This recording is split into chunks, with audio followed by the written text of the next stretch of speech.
Assalamualaikum warahmatullahi wabarakatuh. Dalam. Eh, Pada pagi hari ini kita akan mempresentasikan, kita akan belajar bersama mengenai materi terakhir, presentasi terakhir, insya Allah ya presentasi terakhir berkaitan dengan tema uji kelayakan bahan ajar, yaitu dengan anggota saya sendiri, yang kedua yaitu dengan Mbak Bilkis. Langsung saja untuk slide selanjutnya, Mbak Bilkis.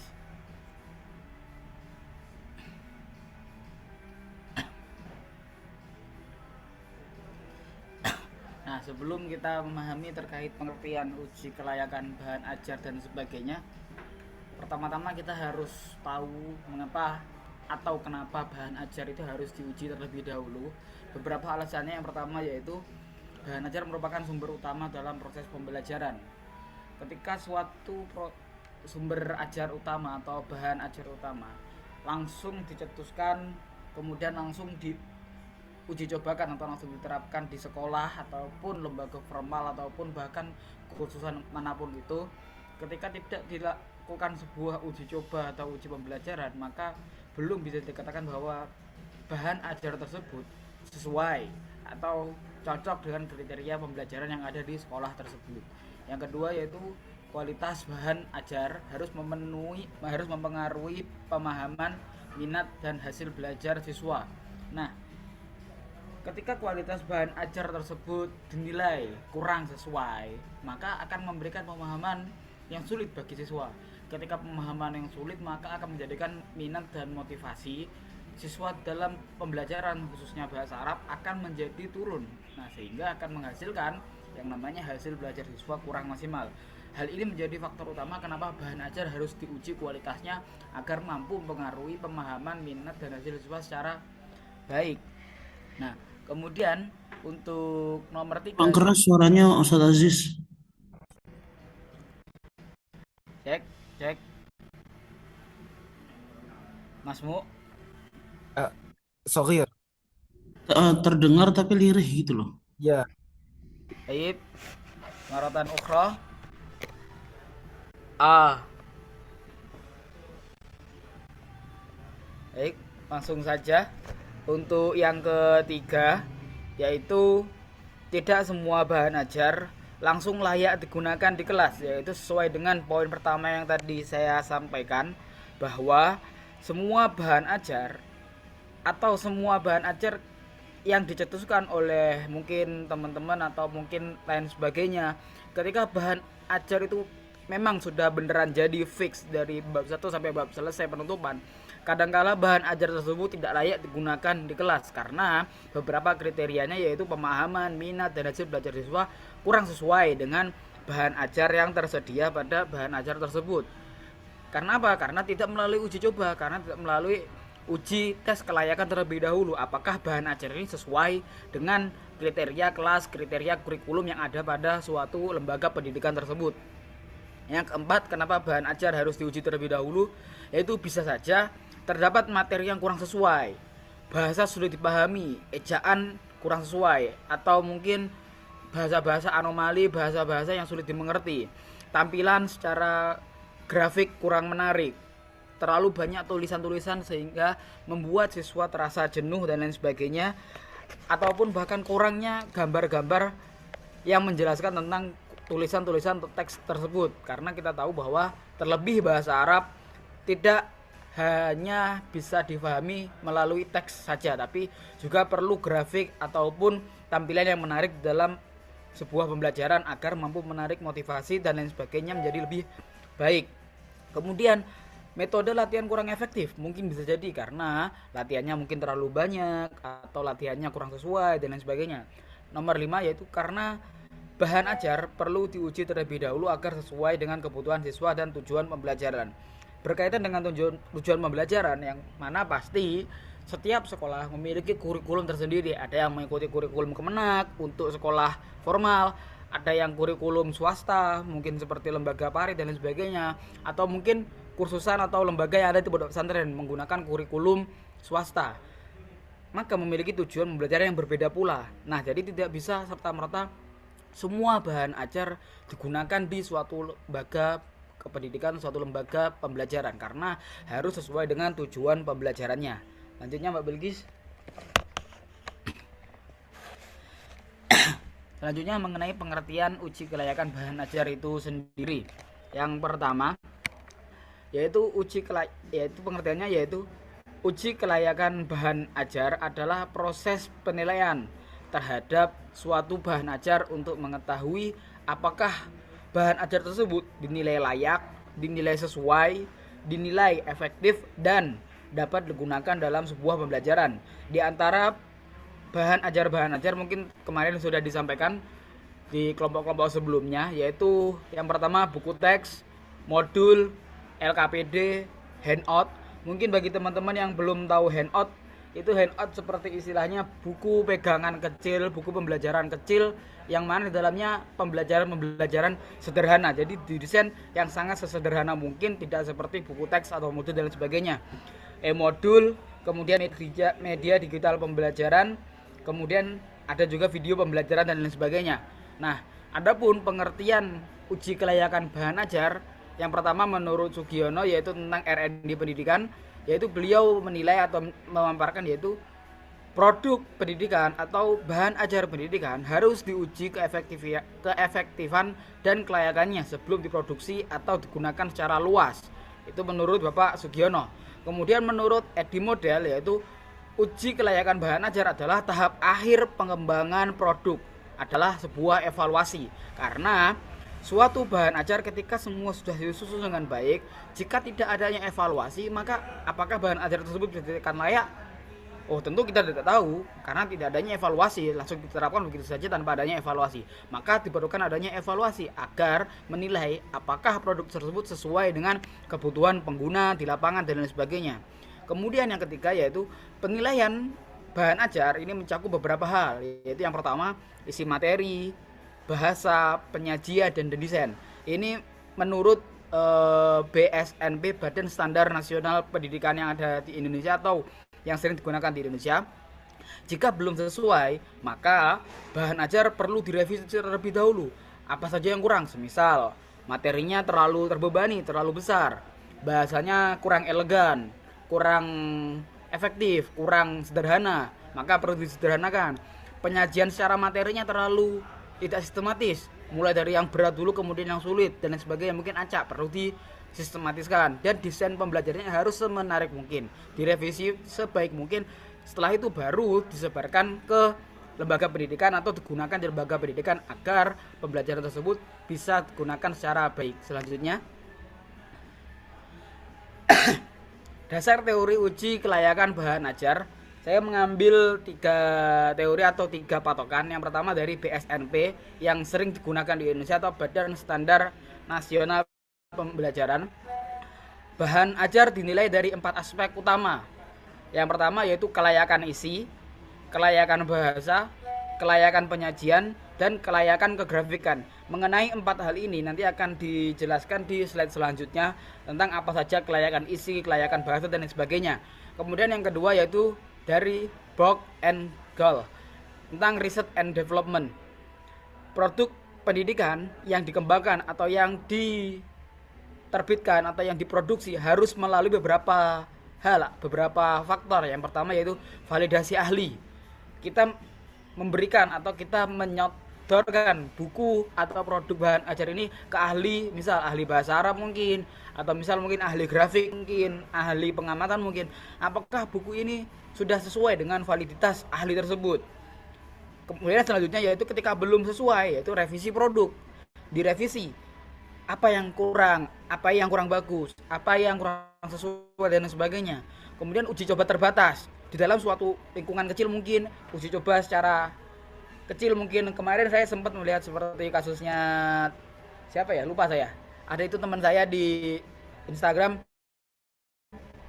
itu menggunakan uji coba bahan ajarnya di suatu kelas kecil, kalau nggak salah 15 orang digunakan. Apakah bahan ajar ini sesuai dengan kelas kecil tersebut? Ketika dinilai di kelas kecil atau kelas terbatas sudah sesuai, maka selanjutnya yaitu untuk uji lapangan secara luas. Mungkin satu sekolah mungkin, atau dikenalkan ke sekolah lain dan sebagainya. Baru selanjutnya jika kurang dan lain sebagainya, ada ketidaksesuaian, ketidakcocokan, baru dilakukan revisi akhir guna mendesain apakah bahan ajar ini sesuai, seperti itu.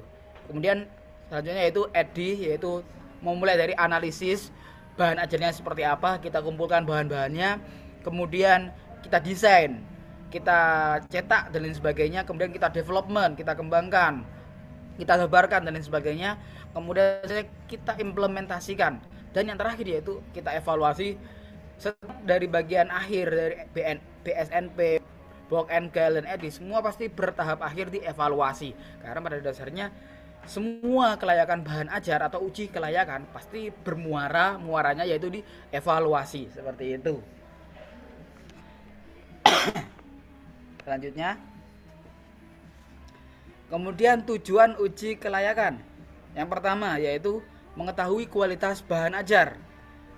Kedua, menilai kekuatan dan kelemahan produk. Kekuatannya sekian, kelebihannya sekian, apa saja, kelemahannya apa saja, dan dinilai, oh ternyata kelemahannya ini, oh ternyata kekuatannya ini, cocok digunakan untuk sekolah ini, cocok digunakan untuk madrasah ini, cocok digunakan untuk lembaga ini, tidak sesuai dengan lembaga ini, karena setiap lembaga pasti memiliki tujuannya masing-masing, dan hal itu pasti berkaitan dengan kualitas dan kekuatan dan kelemahan produk masing-masing. Ketiga yaitu menentukan perlu adanya revisi atau tidak. Tanpa adanya uji kelayakan, kita tidak tahu apakah buku atau produk tersebut perlu adanya revisi, perlu adanya pengembangan, perlu adanya evaluasi dan sebagainya. Kalau tidak ada uji kelayakan, kita tidak bisa menilai hal itu apakah layak. Maka perlu adanya uji kelayakan. Yang kedua, yang keempat yaitu menjamin kesesuaian dengan kurikulum. Karena kurikulum sangat banyak sekali, apalagi ya tadi ada kurikulum swasta, kurikulum Pare sendiri, kurikulum nasional dan lain sebagainya, maka harus disesuaikan dengan penjaminan kesesuaian dengan kurikulum tersebut. Kemudian memastikan cocok dengan karakteristik siswa. Buku bahan ajar sangat banyak sekali dan lain sebagainya, dan karakteristik siswa sangat banyak sekali. Oleh karena itu perlu adanya uji kelayakan bahan ajar agar mampu memastikan bahwa oh siswa ini cocok dengan bahan ajar yang kita gunakan. Oh ternyata siswa ini tidak tertarik dan lain sebagainya karena faktor lain sebagainya. Kemudian yang terakhir yaitu menjamin efektivitas penggunaan bahan ajar ini di kelas, yaitu mungkin hampir sama dengan tujuan yang kelima. Selanjutnya,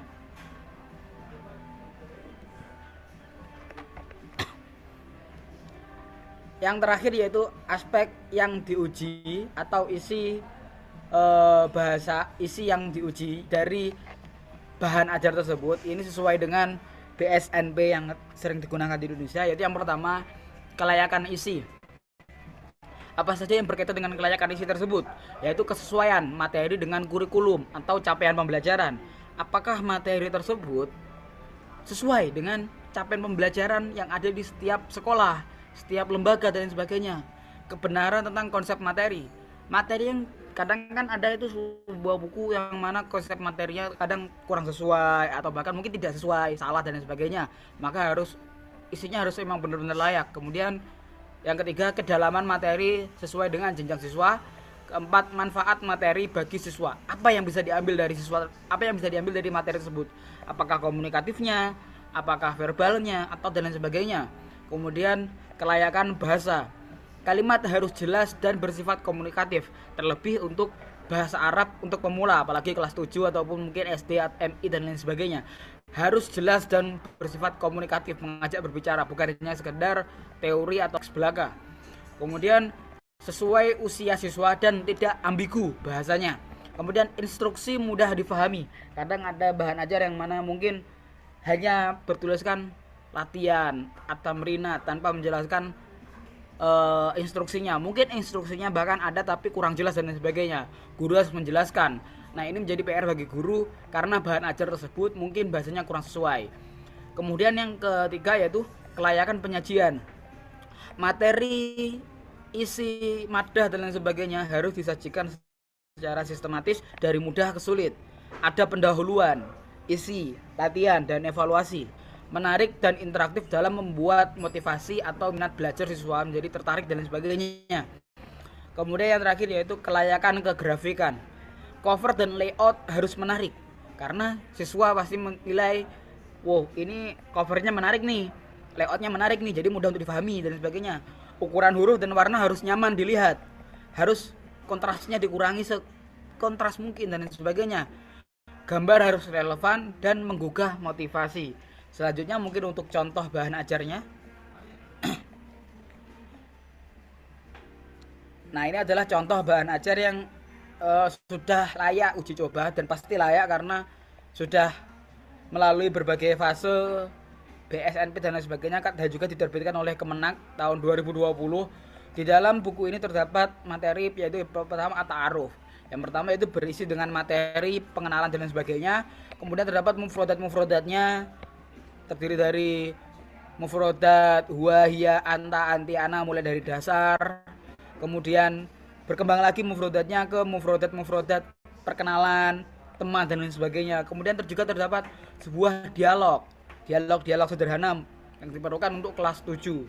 Kemudian juga terdapat teks atau nusus, kemudian di dalamnya pasti terdapat latihan penyusunan kalimat dan membuat dialog. Mungkin untuk contoh bahan ajar yang sesuai dengan kelayakan BSNP Indonesia mungkin adalah seperti ini. Mungkin dari saya cukup sekian, mungkin bisa dilanjutkan oleh Mbak Bilkis.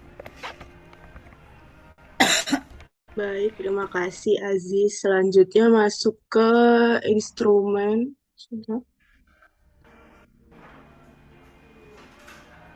Selanjutnya masuk ke instrumen penilaian bahan ajar. Biasanya instrumennya itu menggunakan angket atau lembar validasi lalu dinilai oleh ahli materi, ahli media, atau guru.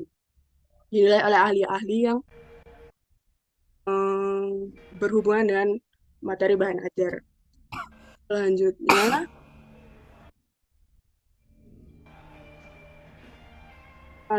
contoh rubrik penilaian. Di sini kita coba menghitung kelayakan bahan ajar. Kita ambil contoh tadi dari buku Kemenak tadi dengan menggunakan BSNP. Di sini aspeknya seperti yang sudah dijelaskan oleh Mas Aziz. Yang pertama isi, kedua bahasa, ketiga penyajian, dan keempat grafika. Nah, kita beri skor isi 4, bahasa 3, penyajian 4, dan grafikanya 5. Keterangannya seperti ini. Lalu selanjutnya spesifikasi skor rubrik penilaian. Kita gunakan skala 1 sampai 5 yang dimana kategorinya 5 adalah sangat baik dengan keterangan sangat lengkap, sangat jelas, dan sangat menarik. Lalu 4 baik, yaitu keterangannya sudah baik, hanya sedikit kekurangan. 3 cukup jelas tetapi masih perlu perbaikan, dan 2 kurang, yaitu keterangannya banyak kekurangan. Yang selanjutnya 1 sangat kurang, keterangannya adalah tidak layak digunakan. Selanjutnya cara menghitung. Jadi cara menghitungnya bagaimana? Yang sudah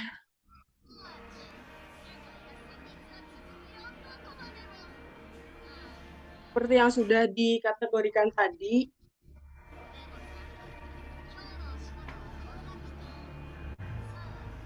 di contoh rubrik penilaian yang aspek isi, bahasa, penyajian, dan grafika yang berskor tadi, itu rumusnya menggunakan persentase, skor yang diperoleh, which is skor rubrik penilaian di jumlah. Skor isi 4, bahasa 3, penyajian 4, grafika 5 itu di jumlah. Jadi skor totalnya 16. Per skor maksimal dikali 100%. Skor maksimalnya 20 dari skala 1 sampai 5 tadi. Jika skor aspeknya maksimal adalah 20. Jadi jadinya 16 per 20 dikali 100% sama dengan 80%.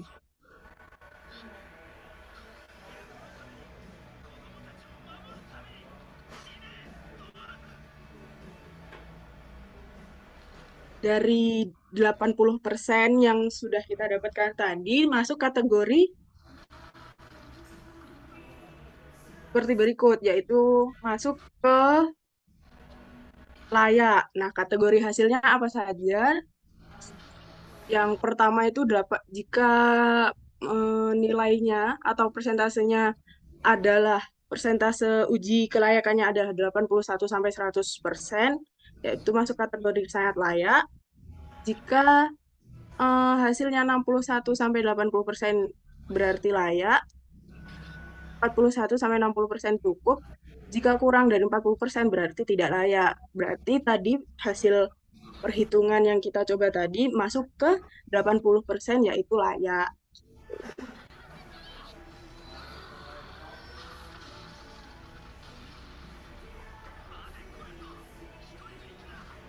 Kesimpulannya seperti berikut. Jadi kesimpulannya bahan ajar yang contoh bahan ajar yang kita uji tadi termasuk kategori layak dan sudah bisa untuk diberikan, dicetak atau digunakan untuk bahan ajar seperti itu. Sekian dari saya kembalikan ke Aziz.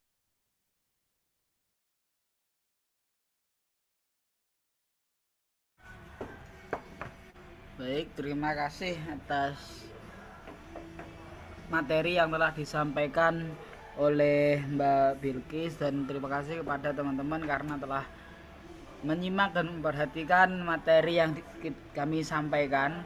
Mungkin bila ada pertanyaan silahkan dipertanyakan. Jika sudah dinilai jelas dan tidak perlu dipertanyakan, kita tutup presentasi pada pagi hari ini.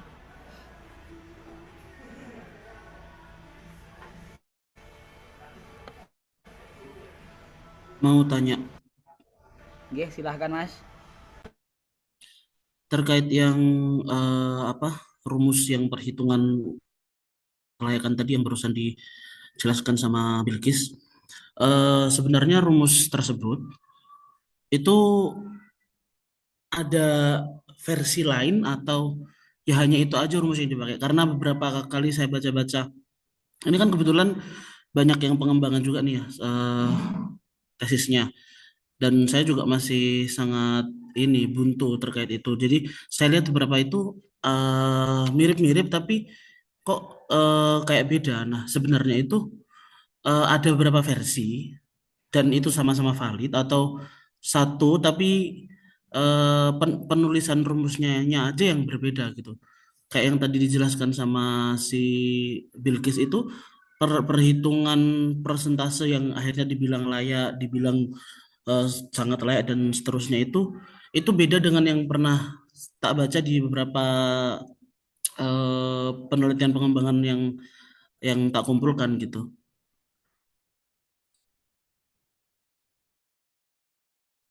Baik, izin saya Mafhum ya? tampung dulu. Oke. Baik, untuk mengkonfirmasi pertanyaannya, yaitu apakah ada rumus lain yang apakah ada rumus lain dari rumus yang dipresentasikan? Ada berapa versi? Kemudian apakah hanya ketika misal ada banyak versi nih, apakah yang menjadi perbedaan itu apakah hanya penulisannya saja atau mungkin secara rumus mungkin juga berbeda? Seperti itu ya, Mas? Iya, iya. Kalaupun ada beberapa versi, semuanya semuanya itu valid kah gitu? Maksudnya apa sama-sama bisa dipakai atau di di posisi mana yang kita bolehnya pakai ini, di posisi mana yang kita nggak boleh pakai itu? Misal produk yang dikembangkan bahan ajar, tapi jenisnya bukan buku misal, jenisnya misal game atau produk yang lain. Apakah ada perbedaan gitu dari berdasar pada jenis produk itu, kemudian pilihan opsi rumus penilaian yang dipakai gitu.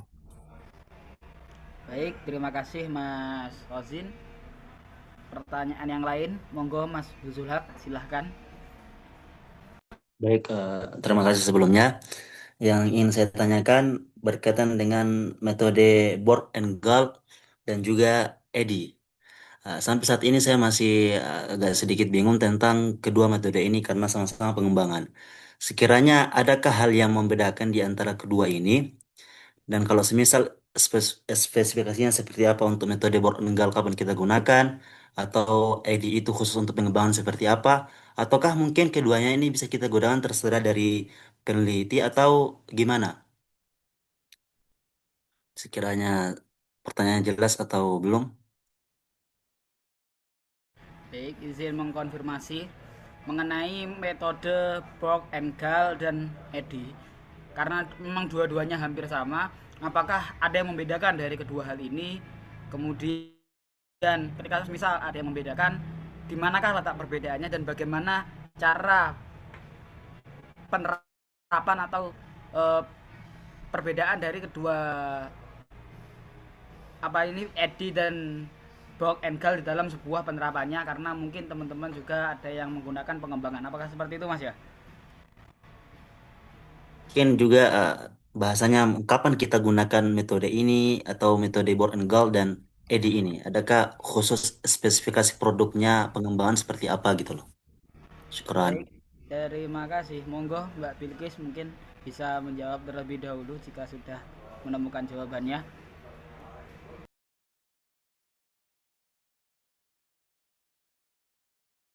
Baik, menjawab pertanyaannya Mas Hozin. Berarti intinya ini ya Mas Hozin, apa perhitungannya itu apa nggak cuma itu saja. Nah, apakah semuanya itu valid? Gitu kan intinya. Perhitungannya Iya, nggak iya. Mm-mm. gitu.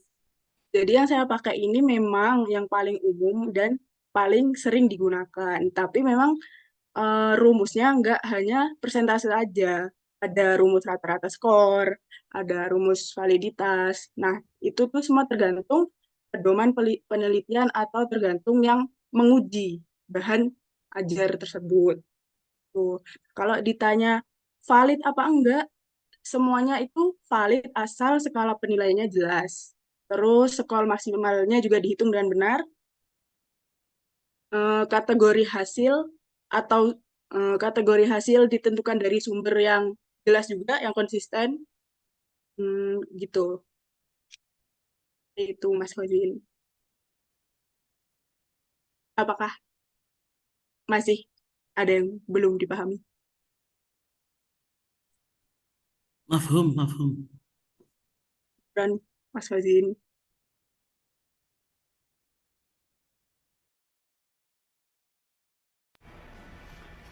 Baik, izin menjawab dari pertanyaan Ahi Zulhak tadi mengenai perbedaan dari metode atau teori Borg Engel dan metode Eddy itu sendiri.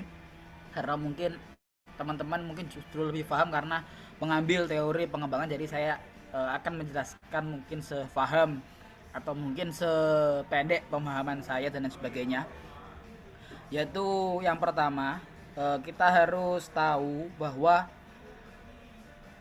Borg, Engel, Eddy, dan BSNP itu merupakan sebuah teori atau acuan dasar mengenai uji kelayakan bahan ajar tersebut, atau mungkin bahasa sederhananya yaitu kriteria-kriteria apa saja atau tahapan-tahapan apa saja yang mungkin dilaksanakan dalam sebuah uji kelayakan bahan ajar itu sendiri. Nah, kemudian di PPT tadi disampaikan tertulis yaitu pertama Borg and Goal, yaitu produk pendidikan yang dikembangkan harus melalui beberapa hal, yaitu validitas ahli, revisi produk, uji coba terbatas, uji lapangan, dan revisi akhir. Kemudian dari Eddy sendiri memang hampir sama persis, yaitu analisis, desain, development, implementation, dan evaluasi. Lantas dari kedua ini, apa yang membedakan dari kedua ini?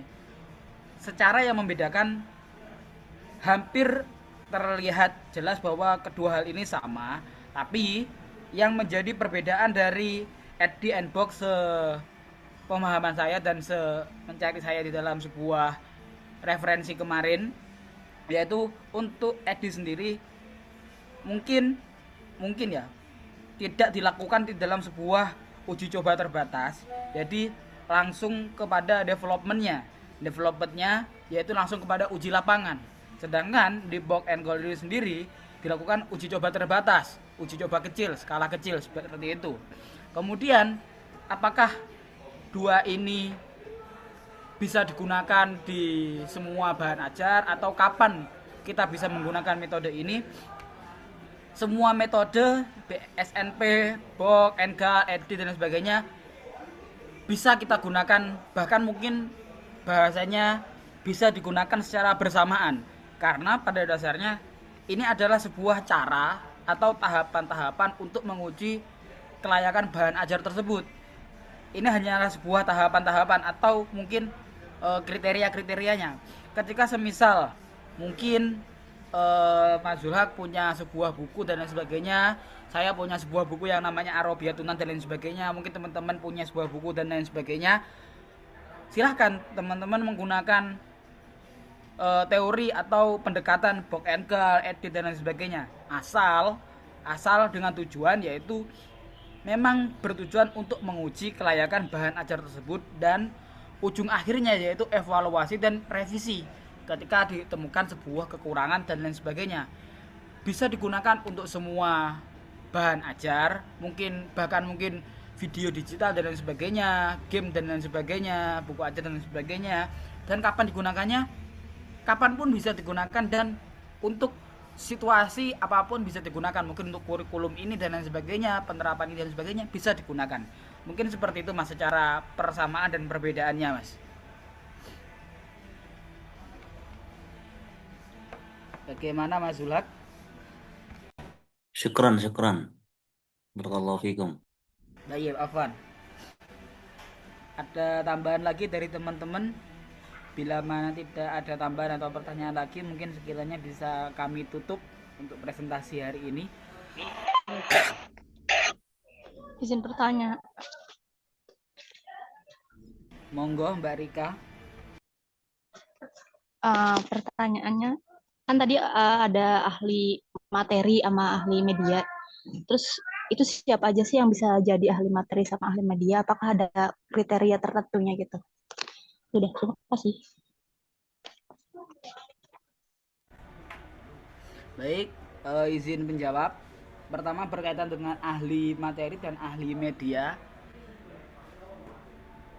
Dari mufrodat atau kosakata itu sendiri sudah tertera bahwa ahli materi dan ahli media, yang mana mungkin kriterianya adalah mungkin kita semua pernah melihat di buku, entah itu buku pembelajaran ataupun buku novel dan lain sebagainya, itu kita pernah melihat di halaman belakang atau mungkin halaman depan itu ada kata pengantar, mungkin dari prof ini, mungkin dari dosen ini, mungkin dari ahli teori ini dan lain sebagainya. Berkaitan dengan ahli materi, mungkin untuk bahasa Arab sendiri mungkin kita bisa menyodorkan apakah materi-materi ini sesuai dengan kondisi global saat ini. Mungkin bisa kita ambil contoh mungkin yang ada di kampus kita tercontoh mungkin Prof Nurul dan lain sebagainya untuk validitas ahli materi. Kemudian untuk ahli grafik atau ahli media, kita menggunakan kita meminta masukan apakah buku ini atau produk ini sesuai dengan media-media yang menarik pada saat ini. Kita misal membuat kriteria dosen ataupun ahli materi secara terkenal, mungkin khalayak umum mengetahui bahwa oh ternyata beliau ini merupakan media dalam sebuah media pembelajaran. Mungkin kalau teman-teman dari UIN Malang mengenal yang namanya Ustadz Ahmad Maki Hasan, terus kemudian dari UM sendiri mungkin kita mengenal yang namanya beliau Ustadz Ahsan yang kemarin mengajar kita kemarin di materi media pembelajaran dan lain sebagainya. Mungkin seperti beliau-beliau lah yang dikatakan sebuah ahli, karena memang sudah terkenal di khalayak umum dan bidangnya masing-masing. Seperti itu Mbak mungkin.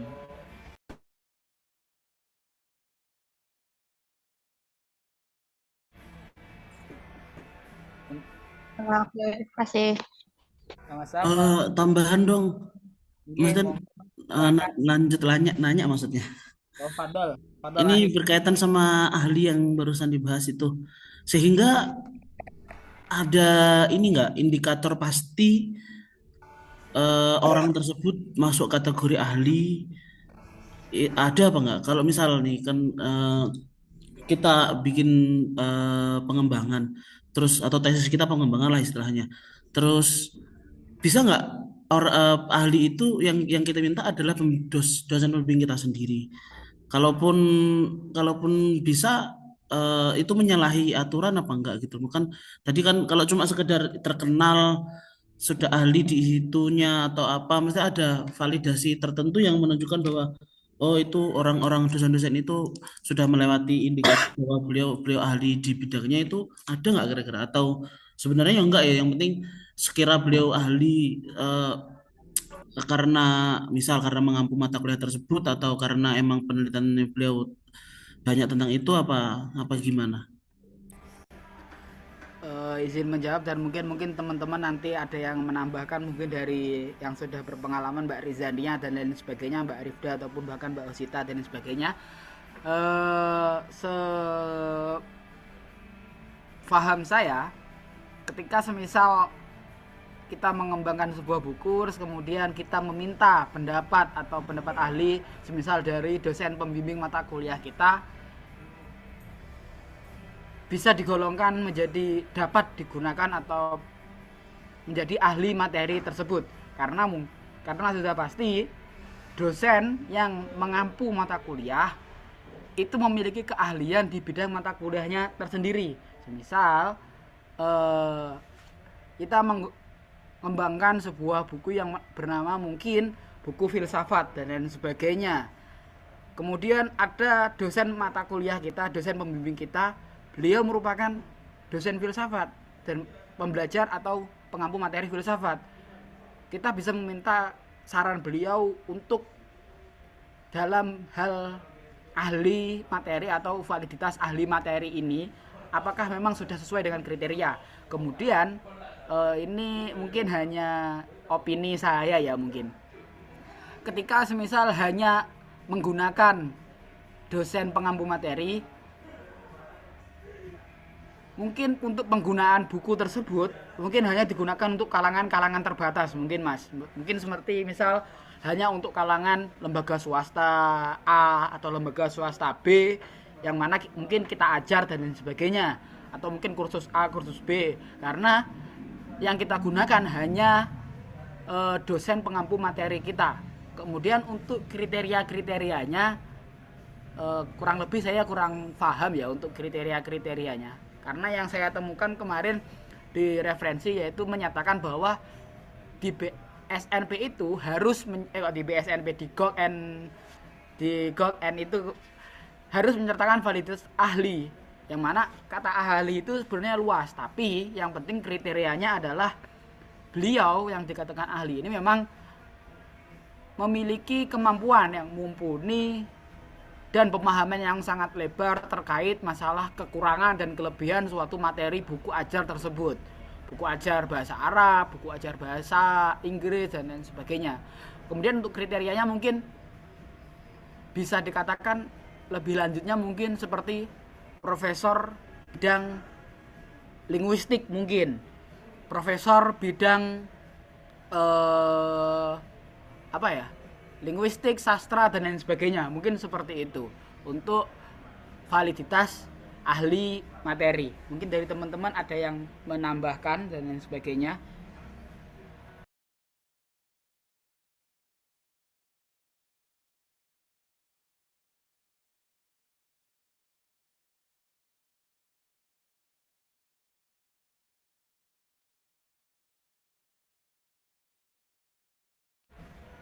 Bagaimana Mas Khozin, apakah kurang dipahami?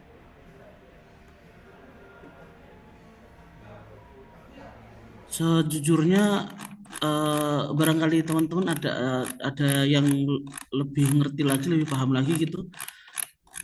Mungkin bisa ditambahkan gitu.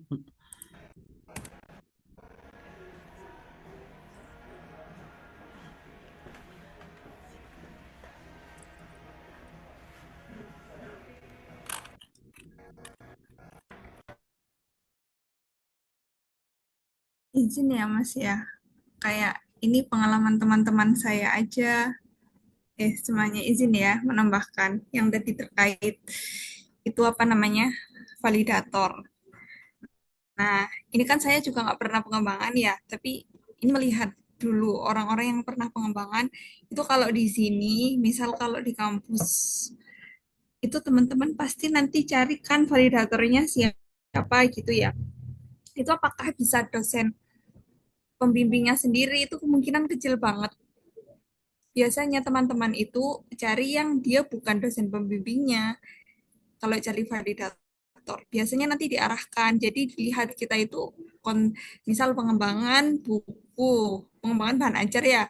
Itu tentang misal kawaid. Oh, kawaid nanti diarahkan ke dosen siapa gitu. Nanti ada. Terus kalau berbasis digital, media digital gitu, itu ke siapa?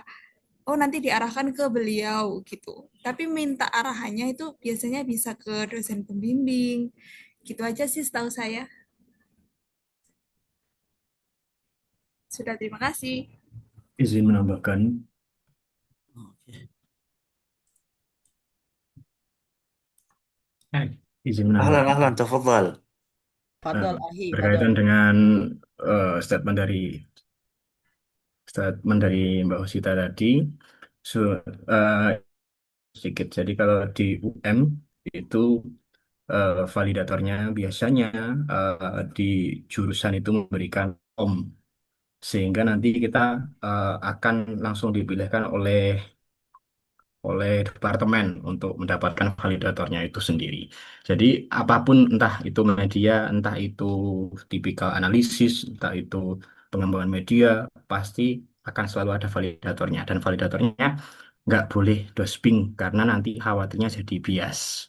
Bias dalam artian nanti kesannya, oh biar cepat selesai, akhirnya dospingnya, oh bagus, bagus, bagus gitu. Padahal untuk mengantisipasi hal tersebut kita harus dipilihkan dosen validator selain dosping. Kira-kira seperti itu, moderator. Terima kasih. Afwan, syukron jazilan Ustadz Ini Fakih. beneran Mas Fakih kita itu. Mas Fakih ini metode mode serius. Ya, mau di pria Solo. Kok beda suaranya? Alhamdulillah sedang pilek. Kalau Roblox kira-kira siapa validatornya Mas? Masih sama, kalau Roblox itu pasti ke media pengembangan, ke dosping validator yang ahli media. Biasanya di UM itu bisa ada macam-macam bidang keilmuan dari dosen. Ada juga yang pengembangan media, khususnya pendidikan ya. Ada juga pengembangan media, ada juga yang berkutat di analisis dan sebagainya. Jadi termasuk Roblox ya. Roblox itu kan media ajar yang mungkin kita bisa terapkan bareng-bareng semuanya. Gitu. Terima kasih. Sekian. Sumpah kayak udah pakai. Bukan Fakih nih. Fakih mode dosen. Teman kos kayaknya. Tayyib, hakada Ustadz Khazin. Apakah ada tambahan atau pertanyaan Ustadz Khazin? Tamam. Kafe itu. Tayyib, mungkin untuk presentasi hari ini yang sudah banyak, tambahan-tambahannya juga sudah banyak, ziyadah-ziyadah, nasihat-nasihat dari teman-teman sudah sangat banyak sekali. Mungkin dari saya dan juga Mbak Fakih, astagfirullah, Mbak Bilkis mencukupkan dan mensudahi untuk presentasi hari ini. Terima kasih, syukron Kak Siron kepada teman-teman semuanya sudah memperhatikan, sudah menyimak dan sudah bertanya, dan juga sudah memberikan ziyadah-ziyadah yang sangat bermanfaat bagi kita semuanya. Cukup sekian dari saya. Assalamualaikum warahmatullahi wabarakatuh. Waalaikumsalam warahmatullahi wabarakatuh. Waalaikumsalam. Syukran, syukran. Syukran. Baru masuk Wahyu.